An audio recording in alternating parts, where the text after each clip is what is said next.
পবিত্র ঈদুল ফিতরের ছুটি বাড়তে পারে। ছুটি বাড়ানোর প্রস্তাব মন্ত্রিপরিষদ বিভাগে পাঠানো হয়েছে।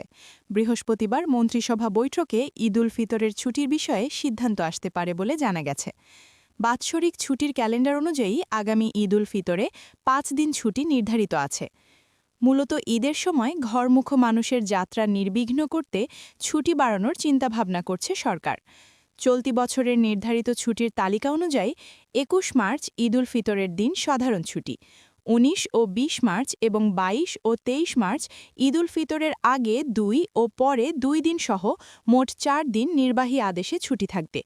সরকারিভাবে ১৯ মার্চ থেকে ২৩ মার্চ পর্যন্ত ঈদের ছুটি থাকবে। এর আগে ১৭ মার্চ রয়েছে শবে কদরের ছুটি। মাঝে ১৮ মার্চ সাধারণ ছুটির ঘোষণা আসতে পারে। তাহলে শবে কদর ও ঈদুল ফিতরের ছুটি মিলে টানা ৭ দিন হবে।